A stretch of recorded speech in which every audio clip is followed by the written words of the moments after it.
Bien-aimés dans le Seigneur, bonjour. Bienvenue dans le ministère d'intercession et des prières, le chant d'Héliodore.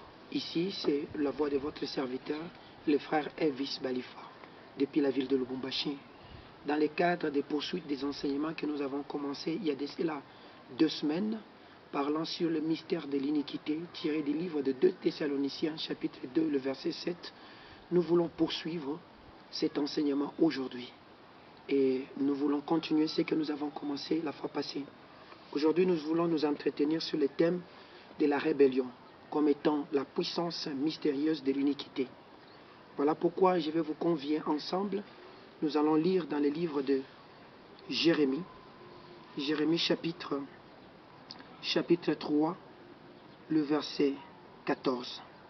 Puis nous lirons encore nous lirons encore Genèse chapitre 1 et chapitre 3, verset 1.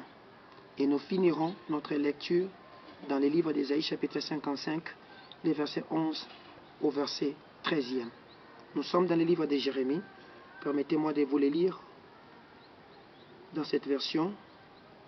Au nom de Jésus-Christ, Jérémie, chapitre 3, le verset 14. La Bible dit ceci, nous lisons au nom de Jésus-Christ. « Revenez, enfants rebelles, dit l'Éternel, car je suis votre maître. Je vous prendrai 1 d'une ville, 2 d'une famille, et je vous ramènerai dans Sion, au nom de Jésus-Christ. » Genèse, chapitre 1er et chapitre 3, verset 1er. La Bible dit, « Les serpents étaient les plus rusés de tous les animaux des champs que l'Éternel Dieu avait fait. Il dit à la femme, Dieu a-t-il réellement dit, vous ne mangerez pas de tous les arbres du jardin? » Ésaïe chapitre 55, les versets 11e au verset 13e, je lis au nom de Jésus-Christ. « Ainsi en est-il de ma parole qui sort de ma bouche, elle ne retournera point à moi sans effet, sans avoir exécuté ma volonté et accompli mes desseins.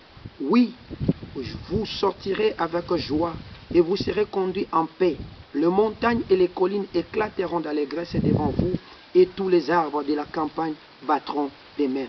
Au lieu de l'épine s'élèvera le cypre, au lieu de la ronce croîtra la myrte, et ce sera pour l'Éternel une gloire, un monument perpétuel, impérissable, au nom de Jésus-Christ. » Bien-aimés dans le Seigneur, lorsque notre Dieu a créé Adam et Ève, il avait créé ces 2 êtres avec un destin suprême. Le destin suprême que Dieu avait créé avec ces 2 êtres, c'était jouir de sa communion. C'est comme ça que l'Éternel, chaque soir, il venait s'entretenir, il venait communier avec sa créature. Mais malheureusement, ces 2 créatures vont à un moment donné abdiquer, vont à un moment donné céder, briser cette communication là-bas. Nous voulons aujourd'hui parler de la rébellion. La rébellion comme étant la puissance mystérieuse de l'iniquité, qui agit déjà, qui est dans les fils de l'homme, qui est dans l'Église, qui est dans beaucoup de chrétiens aujourd'hui. Mais au fait, vous allez me poser la question, la rébellion c'est quoi? La rébellion c'est tourner les dos contre Dieu. C'est ce que Dieu dit comme de la rébellion. Mais cette rébellion que moi je vais vous parler aujourd'hui, c'est cette rébellion qui agit de manière insidieuse dans l'Église aujourd'hui, qui agit de manière insidieuse dans beaucoup des enfants de Dieu aujourd'hui. Cette rébellion se révèle par la remise en question de la parole de Dieu. C'est-à-dire quoi? De doute sur la parole de Dieu. Nous avons lu avec vous dans le livre de Genèse chapitre 3, le verset 1er. Lorsque le diable se présente devant Ève, il lui pose la question. Est-il réellement écrit que vous ne mangerez de tous les arbres du jardin? Bien-aimés dans le Seigneur, douter ou remettre en question la parole de Dieu, c'est tordre la pensée de Dieu. C'est prendre un verset et le mettre en dehors de son contexte. Voilà la manière que le diable commence pour susciter la rébellion dans l'homme. Il vient avec une parole. Il ne renie pas cette parole là-bas, mais il te pousse à remettre en question cette parole là-bas. Nous l'avons constaté aujourd'hui dans l'Église. Il y a beaucoup d'enfants de Dieu qui sont dans l'Église. Lorsqu'une prophétie sort, lorsque leur père envoie la parole pour dire, voici ce que le Seigneur m'a dit, vous verrez un enfant qui se met dans l'église en train de murmurer. Est-ce que ce que le papa est en train de dire là-bas, c'est vraiment vrai? Toute la fois que vous commencez à insinuer sur la pensée de la parole, la pensée de notre Dieu, vous commencez à ouvrir la porte à la rébellion. C'est là que la rébellion commence. C'est là que les choses commencent. La deuxième dimension de la remise de la question, de la remise en question de la parole de Dieu passe dans l'ironie que nous mettons dans la parole de Dieu. C'est-à-dire quoi? Dans l'incrédulité. Vous verrez que le diable dit, il pose la question, est-il réellement écrit? C'est-à-dire quoi? Le diable vient ironiser. Est-ce que c'est vraiment ce qu'on t'a dit? Crois-tu vraiment que ce que ce pasteur dit là est vrai? Crois-tu vraiment que ce que tu as lu là, c'est ce qui est écrit? On ironise aujourd'hui sur la puissance de la parole de Dieu. On ne croit plus à la volonté de Dieu. Vous voyez? Lorsque le diable a transporté notre Seigneur sur la montagne, il lui pose la question, si tu es le Fils de Dieu, c'est-à-dire quoi? Il connaissait que Jésus-Christ était le Fils de Dieu, mais il vient avec une parole d'ironie pour lui dire, si tu es le Fils de Dieu. Pourquoi? Il voulait amener le doute dans le cœur de notre Seigneur Jésus, pour qu'il se remette en question, afin qu'il puisse trouver la porte pour entrer. La troisième dimension, là où le diable amène quelqu'un à remettre en question la parole de Dieu, c'est mettre l'accent sur le négatif. C'est-à-dire insister sur l'aspect négatif. Est-il réellement écrit? Il met un accent négatif. Donc, il te ramène à ne pas croire, à douter exactement. Et lorsque ces trois éléments sont assis, parce que la bataille se passe dans l'âme, lorsque ces trois éléments sont assis, c'est là qu'il commence l'attaque. C'est-à-dire, il fait un affront direct. Il vient directement pour attaquer. Voilà pourquoi il a dit. Il dit à la femme, quand tu descends dans ce même chapitre du chapitre 3 de Genèse, il dit, vous ne mourrez pas, même si vous mangez. L'attaque commence par là. Mais remettre la pensée, remettre en question la parole de Dieu, c'est quoi? C'est imaginer autre chose que ce que Dieu a dit. C'est imaginer autre chose que ce que Dieu a réellement parlé. C'est mettre le doute dans la pensée du Seigneur. Bien-aimé dans le Seigneur au courant, lorsque nous étions en train de préparer ces messages, il a commencé à nous révéler quelque chose d'extraordinaire qui se passe aujourd'hui et qui concerne le monde entier. Le Seigneur va m'amener à la fin du 19e siècle. À la fin du 19e siècle, il y a eu un groupe d'élite, de théologiens en Allemagne, qui ont commencé à faire exactement ce que le diable était en train de faire avec Adam dans les jardins d'Éden. Ces élites-là, ou ces théologiens, ont commencé à croire que la version actuelle de la Bible que nous avons n'était pas une bonne version.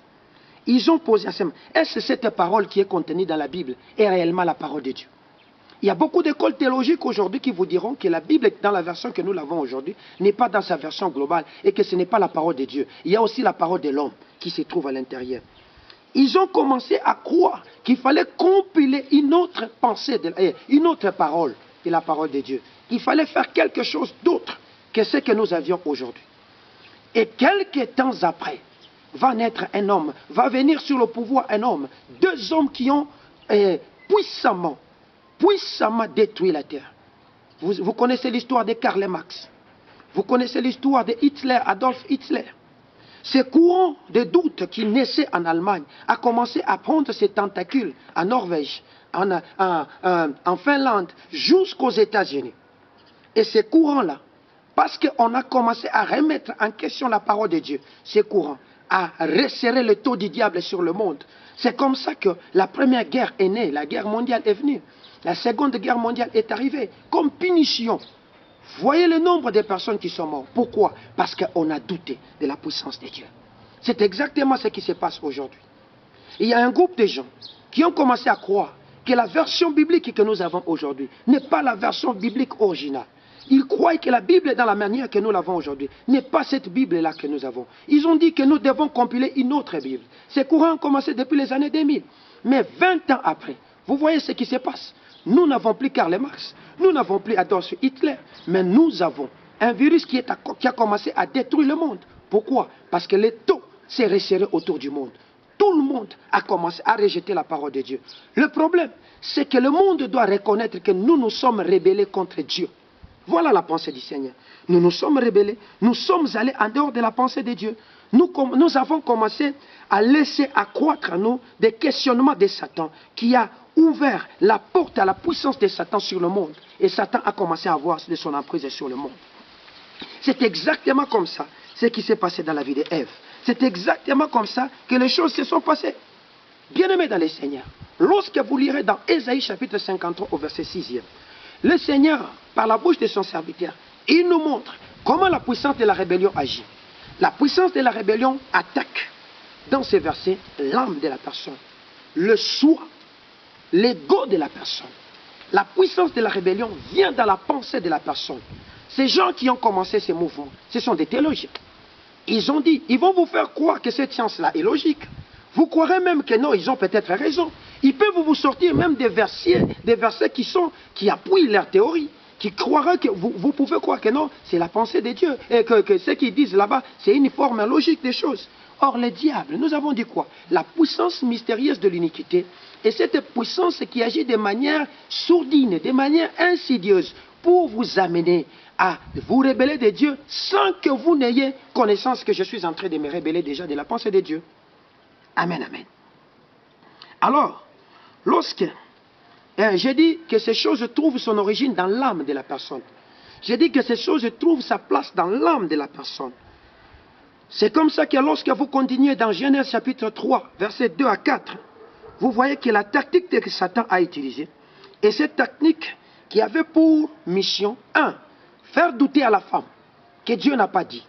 2, amener la femme à ne plus croire à cette parole-là de l'Éternel. 3, les pousser à désobéir, c'est-à-dire à faire quoi? À manger de ces fruits là-bas que le Seigneur lui avait dit de ne pas manger.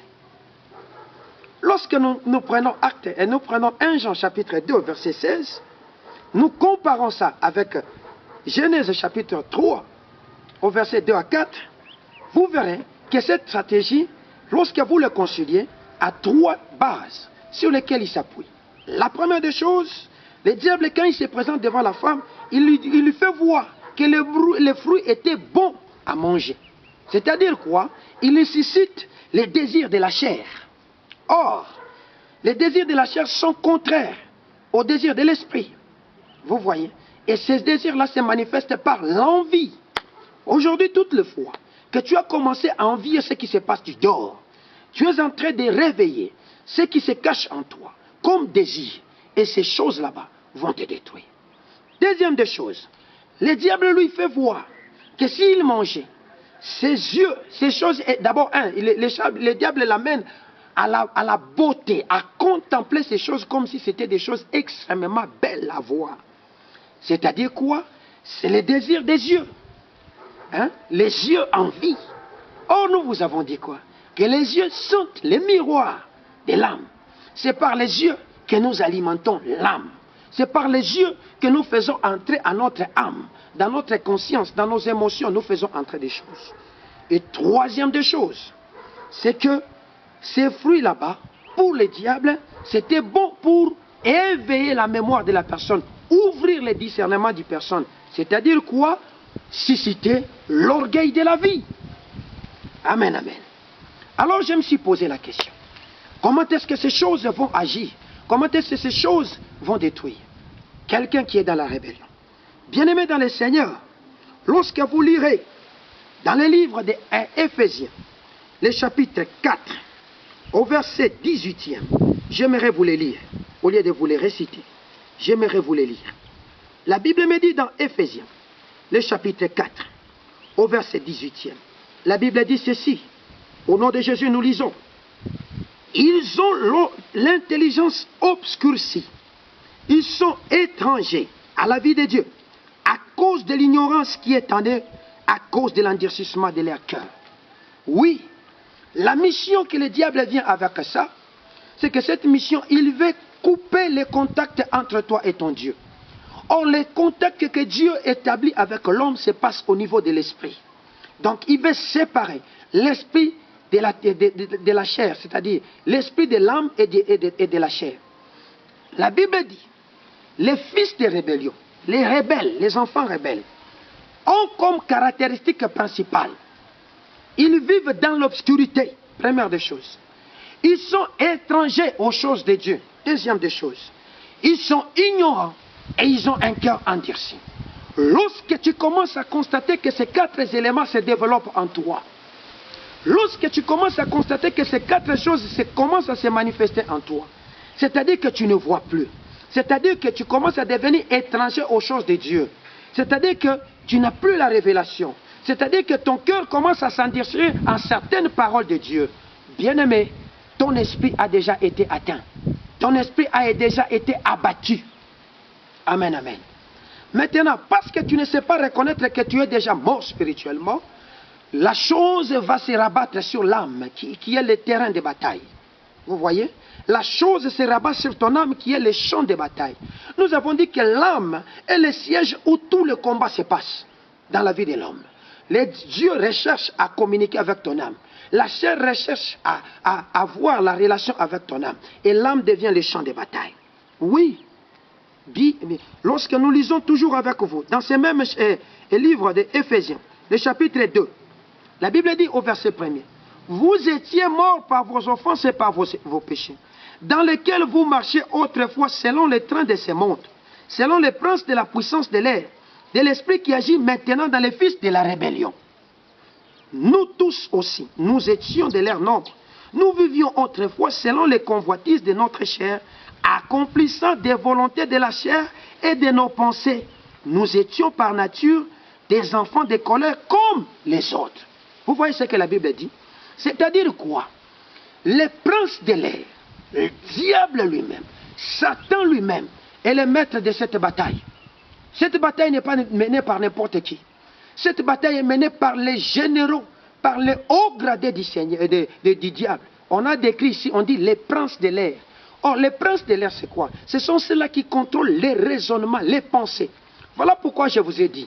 Ces gens-là qui ont commencé à dire que la Bible que nous avons n'est plus dans sa version ordinaire, ce sont des gens qui véhiculent un courant, une pensée mondiale qui va faire croire à l'Église actuelle que la Bible n'est plus dans sa version originale et que tous ensemble nous devions accepter pour croire que cette Bible que nous utilisons, elle est devenue obsolète. Nous avons besoin d'une autre parole de Dieu. La parole de Dieu ne se contredit pas, elle ne se complète pas.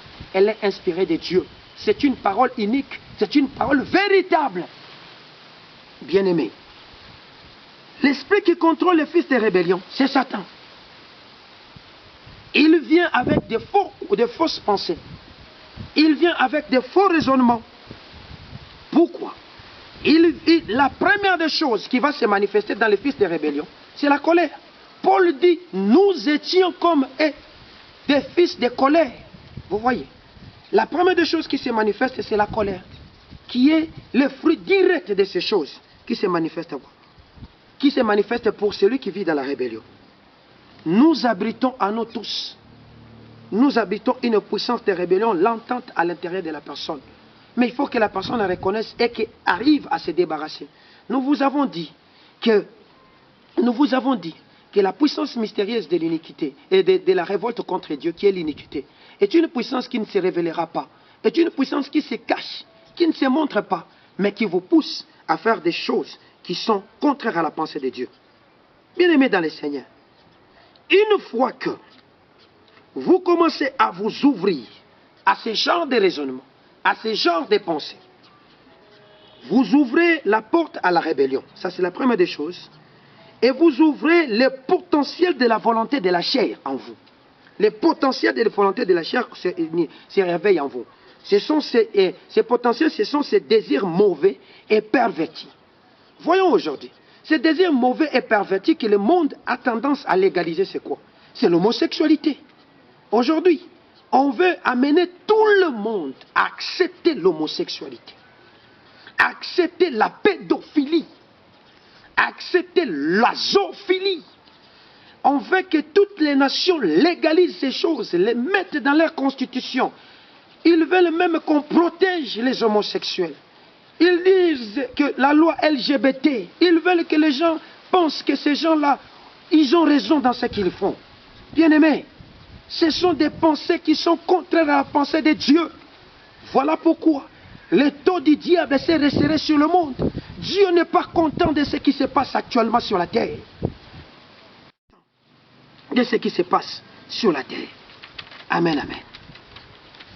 Lorsque l'âme a été vaincue par les combats du prince de l'air, le corps est corrompu et développe maintenant les désirs de la corruption. Le corps corrompu vivra dans la déchéance. C'est-à-dire le corps tombe, les maladies se développent. Voilà les conséquences logiques de la rébellion. Tu verras un corps malade, les maladies se développent.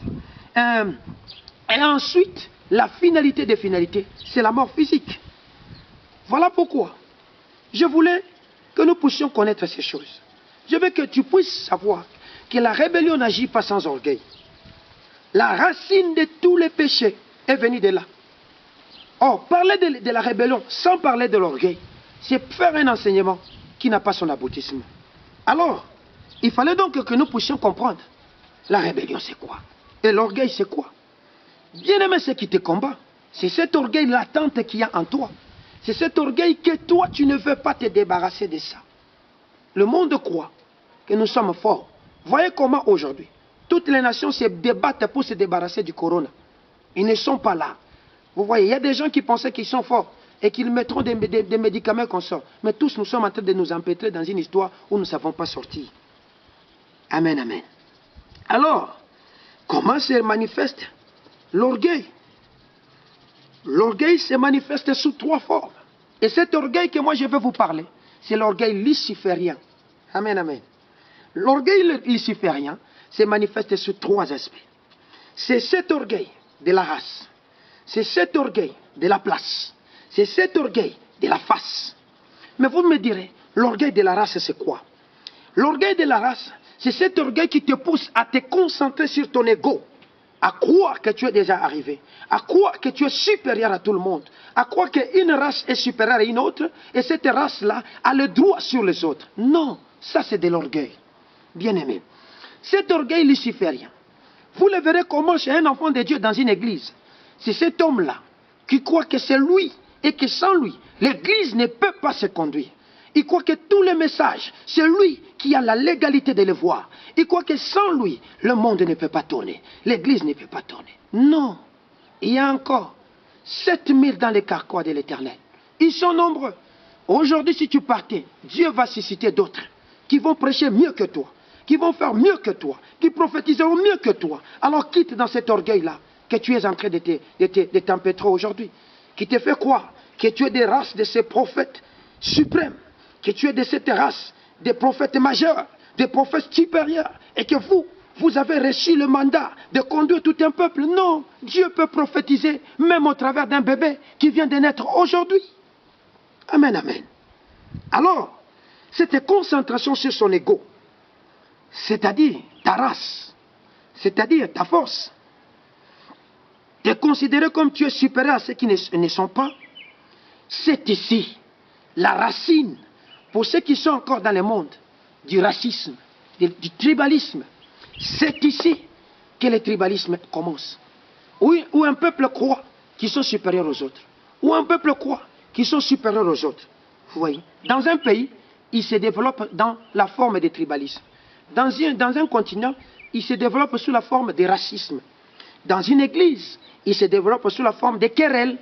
Un homme de Dieu qui est supérieur va avoir... Vous verrez une église instable, une église qui fait beaucoup de bruit.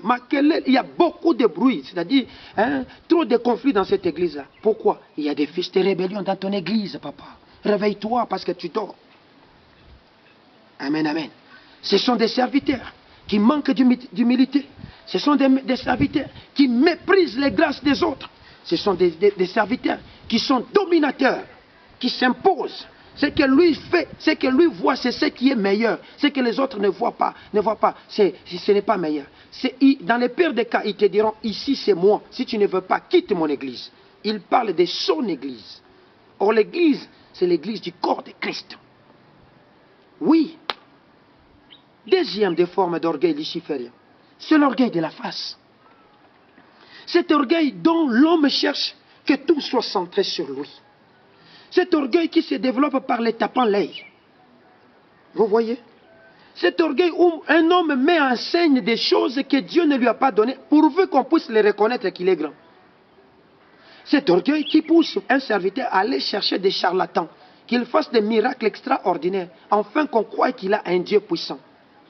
Dans les pires des cas, cet orgueil va pousser ses serviteurs, afin à enseigner à ses enfants, qu'on puisse se concentrer sur lui, qu'on commence à dire, le Dieu de mon père, le Dieu de Jacob, le Dieu de, prenons au Congo ici, le Dieu de Kalala, le Dieu de ceci, le Dieu de ceci. Non, non, le Dieu que nous invoquons, c'est Yahweh.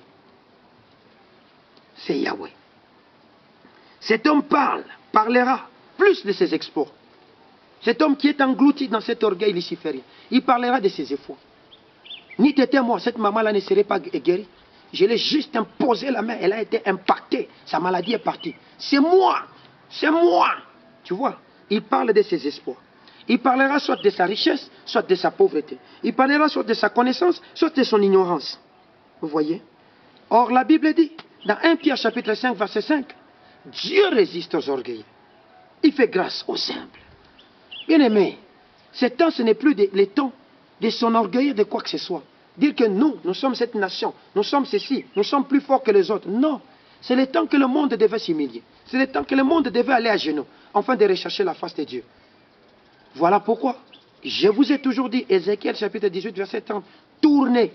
C'est-à-dire quoi? Rentrez dans la bonne direction. Sinon, l'iniquité que nous sommes en train de gérer aujourd'hui va causer la ruine globale du monde, va causer la ruine de l'Église.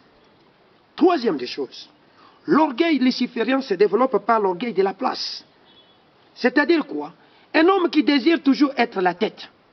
Vous voyez quelqu'un qui vient dans l'église, un simple serviteur aujourd'hui, mais il veut directement qu'il passe président d'intercession, président d'évangélisation. Il veut que tout passe par lui, bien aimé.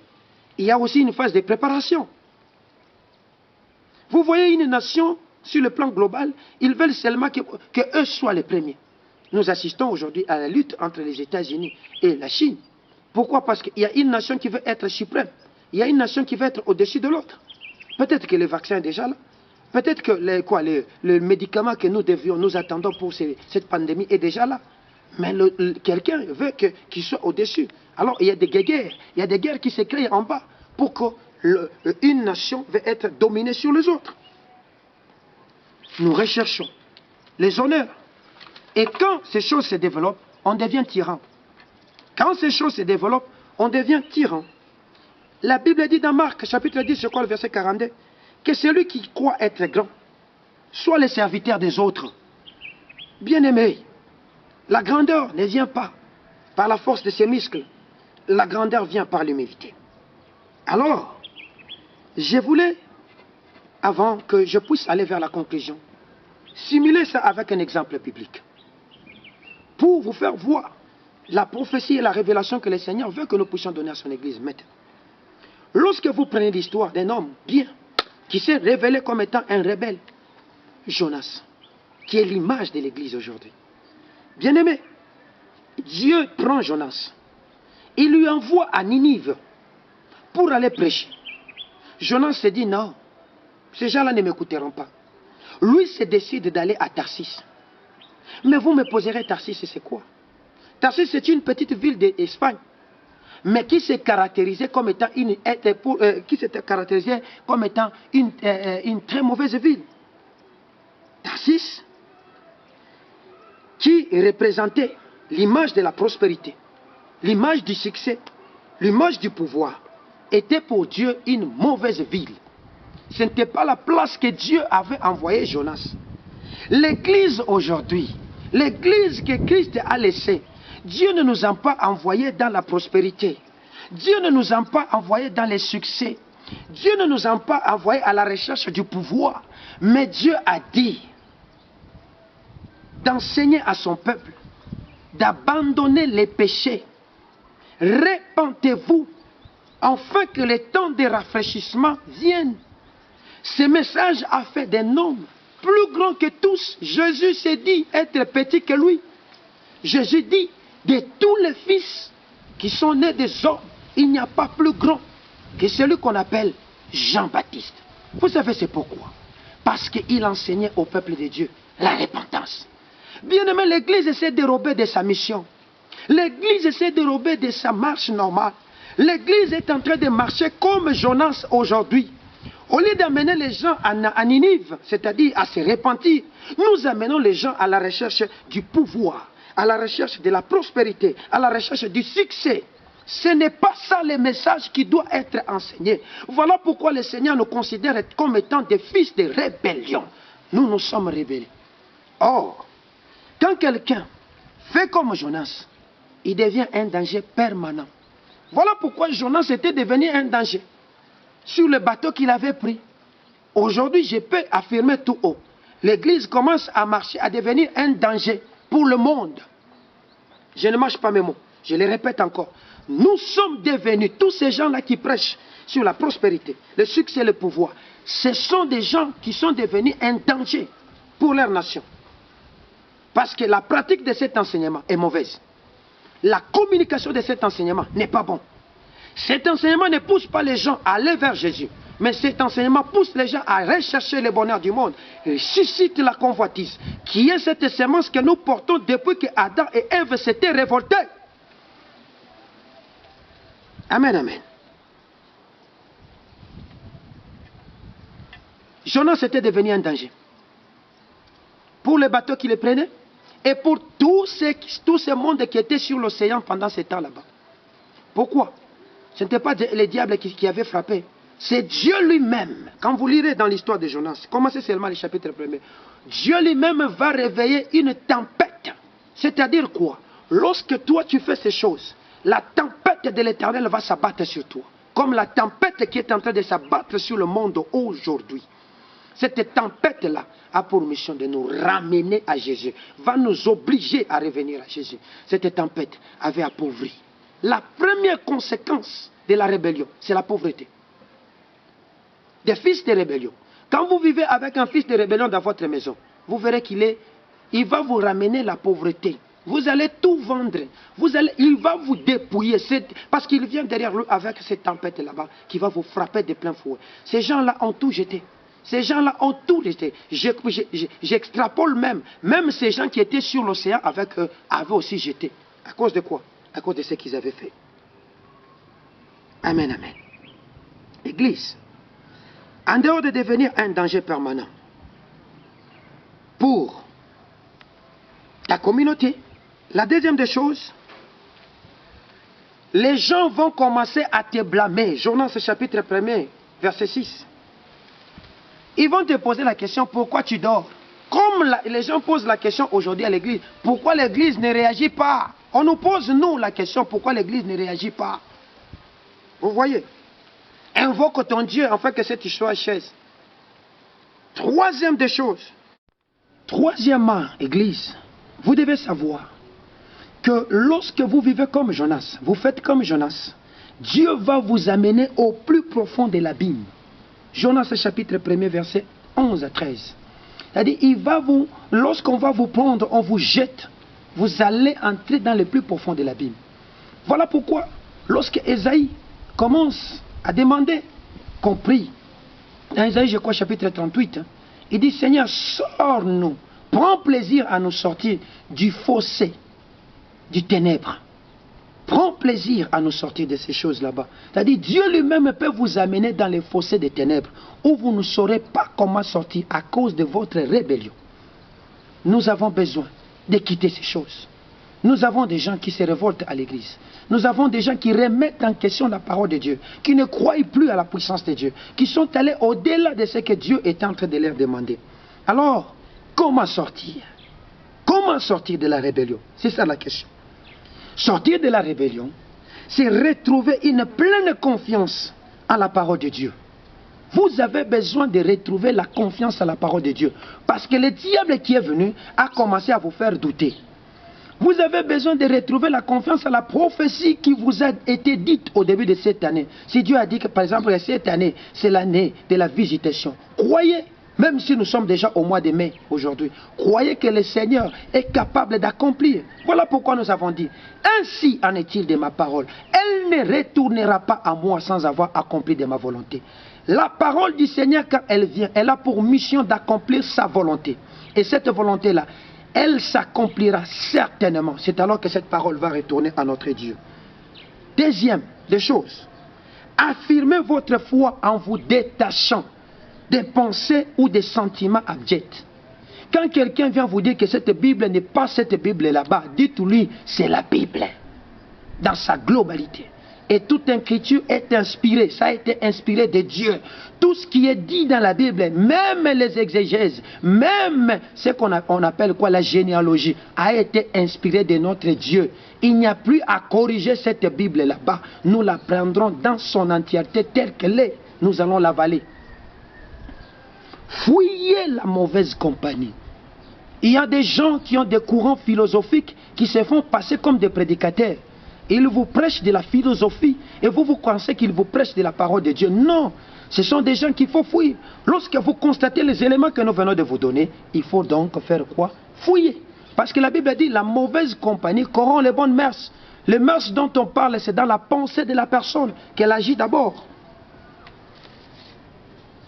Abreuvez-vous régulièrement de la parole de Dieu. Jésus dit, venez aux sources d'eau, aux sources de vie. Prenez la parole comme étant la base de votre soubassement. Lisez la parole de Dieu. Tous ces gens-là qui vous prêchent la prospérité, les ceci et consorts, ils vous détachent. Vous verrez que tous ces mondes-là vont là-bas juste pour les miracles. Et à la fin, les enfants à la maison ne lisent ni la Bible, ils ne connaissent rien. On peut les amener des courants bizarres, ils croient que c'est ça. Qui n'ont aucune base, aucun fondement. Cherchez continuellement la face de Dieu.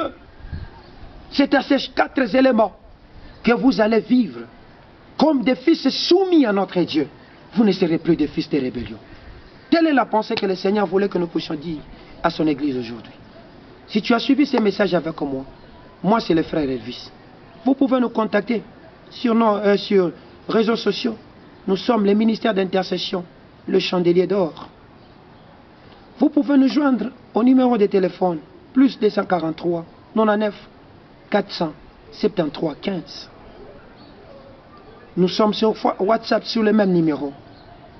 Vous suivrez ces enseignements, partagez-les à vos amis, faites-les savoir au monde entier, parce que c'est ça le message que Dieu voulait que nous puissions dire à son peuple. Je vais prier avec toi qui m'a écouté ici. Si tu es d'accord, nous prions au nom de Jésus. Tendre Père, je te laisse ton peuple qui a écouté cette parole. Accorde-les la grâce d'être instruits par le Saint-Esprit et de les convaincre de leurs péchés et qu'ils se détournent de cette mauvaise voie afin qu'ils viennent à toi. Car c'est le moment où toi tu es venu chercher une église qui est soumise à toi, une église fidèle, une église qui est à toi, Seigneur Jésus. Accorde-nous la grâce, accorde à ton église la grâce d'avancer avec toi, Seigneur Jésus. Sors tous ceux-là qui sont tombés dans la fosse de la rébellion. Amène-les, Seigneur Jésus, à te suivre. Amène-les à t'écouter. Amène-les à t'obéir. Au nom de Jésus. Je les recouvre de la puissance du Saint-Esprit. Je les recouvre du sang de Jésus. Permets-les, Seigneur Jésus, de s'attacher à toi et d'avancer. C'est au nom de Jésus que nous vous bénissons. Amen.